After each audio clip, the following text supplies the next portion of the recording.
저희에게 보내주신 자료 묶음의 시작이 아주 인상적인 이야기더군요. 누구나 이름만 대면 알만한 대기업에 합격한 아들을 둔 부모님 이야기요. 당연히 기뻐해야 할 일인데 이분들은 오히려 두려움을 느꼈다고 합니다. 아들이 회사 생활에 적응하면서 점점 신앙에서 멀어지는 게 눈에 보였기 때문이죠. 이 이야기가 우리에게 이런 질문을 던집니다. 모두가 부러워하는 세상의 성공을 손에 쥐었는데 그 과정에서 가장 중요한 영적인 중심을 잃어버렸다면 과연 그걸 진짜 성공이라고 부를 수 있을까요? 바로 그 질문이 오늘 우리가 깊이 파고들 창세기 36장의 핵심입니다. 사실 창세기 36장은 성경을 읽을 때 대부분 그냥 휙 넘기는 부분 중 하나죠. 네, 맞아요. 왜냐하면 에서의 족보, 즉 길고 복잡한 이름들만 끝없이 나열되어 있으니까요. 지루하게 느껴지기 쉽거든요. 하지만 보내주신 자료는 이 족보가 단순한 이름 목록이 아니라 에서라는 한 남자의 눈부신 성공 이력서라고 주장합니다. 성공 이력서요? 네, 일종의 고대판 링크드인 프로필인 셈이죠. 와, 성공 이력서라니 그 관점 하나만으로도 갑자기 흥미가 확 생기는데요? 한 번도 그렇게 생각해 본 적이 없거든요. 그냥 에서의 후손들이 이렇게 많았구나 하고 넘어갔죠. 그렇죠. 그리고 이 자료의 분석에 따르면 성경은 이 화려한 이력서를 야곱의 이야기 바로 옆에 아주 의도적으로 배치해서 우리 그리고 당신에게 진정한 성공이란 무엇인가를 아주 날카롭게 묻고 있다는 겁니다. 겉으로 보이는 성취와 영원한 가치 사이에서 우리는 어떤 선택을 하고 있는지 돌아보게 만드는 거죠. 좋습니다. 그럼 그 성공 이력서에 대체 어떤 내용이 담겨 있는지 그리고 그 이면에 숨겨진 의미는 무엇인지 자료가 짚어주는 핵심들을 하나씩 꼼꼼하게 뜯어보죠. 첫 번째 핵심은 물질적 풍요가 영적 축복을 대체할 수 없다는 것입니다. 성경 본문을 보면 에서의 소유가 너무 많아서 동생 야곱과 한 땅에 함께 살 수 없을 정도였다고 나오거든요. 네. 여기서 소유가 많았다는 표현의 히브리어 원문이 레쿠시 라브인데 자료에 따르면 이건 단순히 많다는 수준을 넘어서요. 감당하기 어려울 정도로 압도적으로 풍부하다는 뉘앙스를 담고 있다고 합니다. 잠깐만요. 그럼 여기서 벌써 엄청난 역설이 생기는 거네요. 우리가 보통 축복이라고 생각하는 그 압도적인 부가 오히려 그를 동생과 그리고 더 중요하게는 약속의 땅 가나안과 분리시키는 원인이 되었다는 말이잖아요. 정확합니다. 그게 바로 이 이야기의 첫 번째 아이러니입니다. 그는 결국 가나안을 떠나 세일산으로 이주합니다. 자료에 따르면 세일산은 지리적으로 광물 자원도 풍부하고 고대 무역로인 왕의 대로가 지나가는 길목이라 경제적으로는 훨씬 더 유망한 곳이었을 수 있어요. 말하자면 더 기회가 많은 신도시로 이사간 셈이군요. 네, 그렇죠. 하지만 결정적으로 그곳은 하나님이 그의 조상들에게 약속하신 땅이 아니었습니다. 이 지점에서 자료에 소개된 현대판 에서의 이야기가 정말 가슴 아프게 다가옵니다. 실리콘밸리에서 IT 사업으로 엄청난 부를 이룬 한 장로님 이야기요. 네, 그야말로 아메리칸 드림을 이룬 분인데 사업이 번창할수록 점점 신앙과 멀어지고 가족과의 관계도 소홀해졌다는 거죠. 주일에는 예배 대신 골프 약속을 잡고 새벽 기도는 아예 잊어버린 지 오래고요. 네. 그러다 결국 말기암으로 임종을 앞두고 나서야 내가 세상의 모든 것을 얻었지만 가장 중요한 것, 하나님과의 관계를 잃어버렸다고 눈물로 고백했다는 이야기입니다. 수천 년 전 에서가 했던 선택이 오늘날 우리 주변에서 똑같이 반복되고 있음을 보여주는 아주 강력한 예시죠. 더 나은 환경, 더 많은 기회를 찾아 떠났지만 결국 가장 소중한 것을 잃어버린 겁니다. 그렇다면 이 자료는 부자가 되는 것 자체를 비판하는 건가요? 아니면 부를 얻는 과정이나 장소가 문제라는 걸까요? 만약 에서가 가나안 안에서 그만큼 부자가 되었다면 괜찮았을까요? 그 경계가 어디에 있다고 분석하나요? 아주 좋은 질문입니다. 자료는 부 자체를 죄악시하지 않습니다. 문제는 하나님을 제외한 더 나은 삶, 즉 하나님이 약속하신 자리를 벗어나서 추구하는 성공에 있다는 점을 분명히 합니다. 자료는 이 부분을 신약성경 히브리서의 구절과 연결하는데요. 거기서 에서는 망령된 자라고 불립니다. 망령된 자. 헬라어 원어로는 베벨로스인데 이 단어의 핵심 의미는 세속적이고 영적인 가치를 경시하는 자입니다. 그러니까 망령되다는 게 단순히 미쳤다는 뜻이 아니라 가치 판단의 기준이 완전히 세속적인 것에만 맞춰져 있는 상태를 말하는 거군요. 마치 가격표는 기가 막히게 읽는데 정작 그 물건의 진정한 가치는 전혀 모르는 사람처럼요. 바로 그겁니다. 팥죽 한 그릇에 장자권을 팔아넘긴 그의 행동이 단순한 배고픔 때문인 일회성 실수가 아니라 눈에 보이는 즉각적인 만족을 보이지 않는 영원한 약속보다 항상 우선시했던 그의 삶의 방식을 상징적으로 보여준 사건이라는 분석입니다. 하나를 보면 열을 안다는 말처럼요. 그렇죠. 에서는 온 세일산이라는 거대한 부동산을 얻었지만 결국 약속의 땅 가나안이라는 영원한 유산을 잃어버린 셈이죠. 알겠습니다. 에서는 풍요로움 때문에 오히려 약속의 땅을 떠났다는 역설이네요. 그런데 솔직히 세상적인 눈으로만 보면 에서의 선택이 그렇게 틀린 것 같아 보이지도 않습니다. 오히려 야곱의 가족보다 훨씬 먼저, 훨씬 크게 성공한 것처럼 보이거든요. 자료에서도 그 점을 지적하죠. 네, 그게 바로 두 번째 핵심으로 이어집니다. 세상은 화려한 영광을 보여주지만 그 끝은 교묘하게 숨긴다는 것이죠. 창세기 36장을 자세히 보면 이스라엘 자손을 다스리는 왕이 있기 전에 에돔 땅을 다스리던 왕들은 이러하니라 라는 구절이 나옵니다. 이건 아주 중요한 정보입니다. 에서의 후손들이 세운 에돔 왕국이 야곱의 후손들이 세운 이스라엘 왕국보다 훨씬 먼저 국가체제를 갖추고 번성했다는 뜻이니까요. 그러니까 속도전으로 보면 에서가 압도적으로 이긴 거네요. 야곱의 후손들은 이집트에서 노예 생활을 하고 광야를 헤맬 때 에서의 후손들은 이미 번듯한 나라를 세우고 왕을 배출하며 위세를 떨치고 있었던 거군요. 맞습니다. 이건 정말 오늘날 우리에게도 시사하는 바가 큰데요.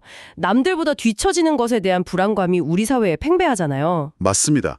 고고학적으로도 에돔 왕국은 이스라엘 왕국보다 수세기 먼저 존재했던 것으로 추정됩니다. 겉보기에는 에서의 길이 더 빠르고 더 효율적이고 더 화려했던 거죠.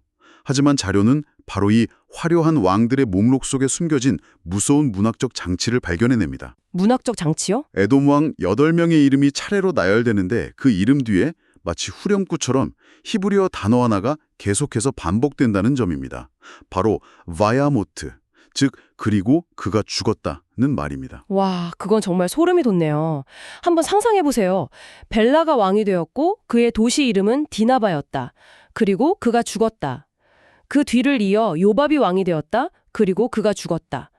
마치 화려한 성공 스토리 뒤에 어김없이 따라붙는 장송곡의 북소리 같은데요? 그렇죠. 권력, 명예, 통치, 그리고 죽음. 또 다른 권력, 명예, 통치, 그리고 또 죽음. 바로 그 효과를 노린 겁니다. 이 반복은 세상 성공의 유한성을 극적으로 드러냅니다. 자료에서 인용한 알렉산더 대왕의 일화가 떠오르죠. 역사적 사실이 아닐 수는 있지만 그 메시지만은 분명합니다. 아, 그 유명한 이야기요. 네, 천하를 손에 쥔 자신도 결국 빈손으로 간다는 것을 보여주기 위해 관 밖으로 자신의 두 손을 내놓고 장례를 치르라고 명령했다는 이야기 말입니다. 바야무트라는 단어의 반복이 바로 그 빈손을 상기시키는 장치인 셈입니다. 그러고 보니 우리가 매일 보는 SNS 피드가 바로 이 에돔 왕들의 목록과 똑같네요. 아, 정말 그렇네요. 누군가는 새 차를 샀고, 누군가는 멋진 곳으로 여행을 갔고, 누군가는 승진했고, 화려한 성공의 단면들만 끊임없이 전시되죠. 하지만 그 이야기의 마지막 챕터, 그 필연적인 바야무트, 즉 그리고 그가 죽었다는 부분은 그 누구도 보여주지 않죠. 정확한 비유입니다. 이 반복과 대조가 만들어내는 효과가 어마어마합니다. 에서서의 이야기는 화려하게 시작하지만 죽음이라는 명확하고 최종적인 끝이 있습니다. 8명의 왕이 있었지만 왕조는 계속 이어지지 못하고 단절됩니다. 반면에 바로 뒤에 이어지는 야곱의 이야기, 즉 그의 아들 요셉의 이야기는 어떻습니까? 정말 고난의 연속이죠. 노예로 팔려가고 감옥에 갇히는 등 온갖 고난과 시련으로 가득 차 있죠. 하지만 그 이야기의 끝은 죽음이 아니라 이스라엘 민족 전체의 구원과 다윗 왕조, 그리고 궁극적으로는 메시아로 이어지는 영원한 이야기의 시작이 됩니다. 하나는 짧고 밝게 타오르다 순식간에 꺼져버리는 불꽃놀이 같고, 다른 하나는 처음엔 미약해 보여도 세대를 거쳐 영원히 타오르는 장작불 같다는 분석이 바로 이 지점에서 나오는 거군요. 네, 그렇습니다. 세상은 시작이 화려하지만 끝이 있는 이야기를 들려주고, 하나님의 약속은 시작은 미약해 보여도 끝이 없는 영원의 이야기를 들려준다.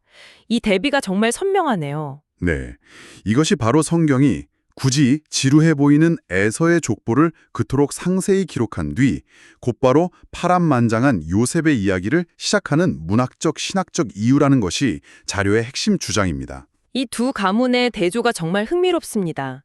결국 그들의 운명을 가른 것은 단지 선택의 차이뿐만 아니라 삶을 바라보는 근본적인 관점의 차이였던 것 같네요. 자료의 마지막 세 번째 핵심이 바로 그 점을 다루고 있죠. 거주한다는 아주 평범한 단어 속에 숨겨진 거대한 세계관의 차이에 대해서요. 맞습니다. 여기서 언어의 미묘함이 빛을 발합니다. 성경 문문은 에서와 야곱 둘 다 특정 땅에 거주했다, lived고 기록하는데 언뜻 보기엔 같은 상황처럼 보이거든요. 네. 하지만 히브리어 원문을 들여다보면 결정적인 차이가 드러납니다. 에서가 세일산에 거주했다는 표현에 쓰인 히브리어는 야샤브라는 단어인데 이 단어는 완전히 정착했다, 뿌리를 내리고 자리를 잡았다는 의미가 아주 강합니다. 아, 그에게 세일산은 최종 목적지, 즉 자신의 왕국을 건설할 영원한 터전이었던 거죠. 야샤브, 완전히 정착했다. 기억해 두겠습니다. 그렇다면 야곱의 경우는 어떻게 다른가요? 야곱이 가나안에 거주했다는 표현에는 똑같은 야샤브라는 단어가 쓰였지만 그 뒤에 아주 중요한 수식어 하나가 더 붙습니다. 바로 메구림이라는 단어입니다. 메구림. 그래서 비아르츠, 메굴의 아비프라고 표현되는데 이는 그의 아버지가 나그네로 머물던 땅에서라는 뜻입니다. 메구림은 나그네로 잠시 머물다, 임시로 거류하다라는 의미를 담고 있습니다. 와, 이건 정말 엄청난 차이인데요.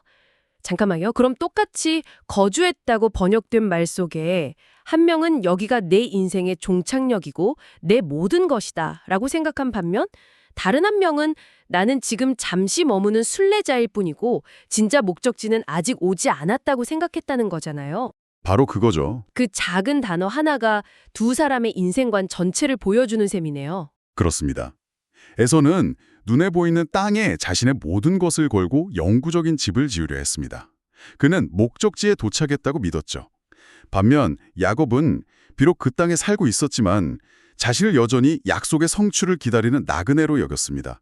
그는 여전히 여정 중에 있었던 겁니다. 자료에 나온 두 건축가 이야기가 이 차이를 정말 완벽하게 설명해 주는 것 같아요. 네, 한 명은 평생에 걸쳐 오직 자신만을 위한 화려하고 완벽한 저택을 지었지만 그가 죽자마자 사람들에게서 잊혔다는 이야기, 그리고 다른 한 명은 정작 자신은 아주 검소한 오두막에 살았지만 자신의 모든 것을 바쳐 다음 세대를 위한 학교와 병원을 지었고 그 이름이 영원히 기억되었다는 이야기 말입니다. 맞습니다. 에서는 첫 번째 건축가였고 야곱은 두 번째 건축가였던 거군요. 아주 적절한 요약입니다.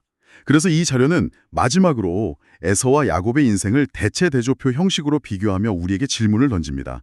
한번 같이 따져볼까요? 에서가 얻은 자산 목록을 보시죠. 엄청난 재산, 세일산이라는 광활한 영토, 11명의 아들과 수많은 족장들, 그리고 이스라엘보다 먼저 세운 강력한 왕국까지. 그야말로 세상이 부러워할 만한 모든 것을 가졌습니다. 정말 화려한 자산 목록이네요. 하지만 이 대차 대조표에는 부채, 즉 그가 잃어버린 것들도 기록되어 있겠죠. 그 목록은 뭔가요? 들의 잃어버린 것은 장자로서의 명분, 아버지 이삭의 축복, 아브라함부터 이어진 하나님의 언약, 그리고 가장 결정적으로 메시아가 그의 가문을 통해 오게 될 영원한 영광에 참여할 기회였습니다. 눈에 보이지는 않지만 영원한 가치들이죠. 그럼 이제 야곱의 대차 대조표를 보죠. 그가 잃어버린 것부터 시작해 볼까요? 고향과 부모를 잃고 20년간 타향에서 종살이를 했고 사랑하는 아내 라헬을 먼저 떠나보냈고 자식들 간의 끔찍한 불화를 겪었고 가장 사랑했던 아들 요셉을 잃었다고 생각하며 수십 년을 슬픔 속에 살았습니다. 정말 잃은 게 너무나도 많은 인생이네요. 그렇죠. 그의 인생은 고난의 연속이었습니다. 하지만 그가 얻은 자산 목록은 이렇습니다. 베델에서 직접 만난 하나님의 언약, 이스라엘이라는 새로운 이름과 정체성, 12지파의 조상이 되는 영광, 그리고 그의 후손 유다를 통해 오실 메시아의 조상이 되는 영원한 약속. 이 두 사람의 대차 대조표를 나란히 놓고 보면 당신은 누가 진정으로 성공한 사람이라고 생각하십니까?